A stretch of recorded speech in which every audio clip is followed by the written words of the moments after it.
Office వద్ద 20 మంది పేద ప్రజలకు ఒక్కొక్కరికి 5 కేజీల బియ్యం ప్యాకెట్లు సోమవారం పంపిణీ చేసిన power station AE D Suryanarayana. ఈ సందర్భంగా ఆయన మాట్లాడుతూ ప్రతి సంవత్సరం శివరాత్రికి వస్త్రదానం, మజ్జిగ ప్యాకెట్లు పంపిణీ చేసేవారమి. ఇదే కోవలో ఏలేశ్వరం కరెంట్ ఆఫీస్లో ఉద్యోగ బాధ్యతలు చేపట్టిన దగ్గర నుండి ప్రతి శివరాత్రికి ఈ కార్యక్రమాలు చేస్తున్నానని అన్నారు. అలాగే తనకు కలిగిన దానిలో ఏదో ఒక రూపాన పేద ప్రజలకు సహాయం చేయడం వల్ల వారి ఆశీర్వాదాలు నిండుగా ఉంటాయని అన్నారు.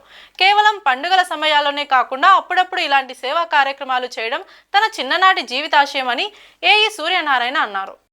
నా పేరు జి సూర్యనారాయణ. ఎలక్ట్రికల్ ఏఈగా ఏలేశ్వరంలో గత కొంతకాలంగా పనిచేస్తున్నాను. ఇప్పుడు ఈరోజు ఈ కార్యక్రమం ఏదో ఉడతాభక్తిగా పేదలకి రైసు ఇవ్వాలని అనుకున్నాను.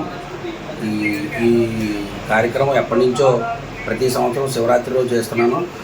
ఇప్పుడు ఇలాగా ఈ పేదలకి రైస్ ఇవ్వాలనుకొని ఈరోజు ఒక 20 మందికి ఇచ్చి ఉన్నాను.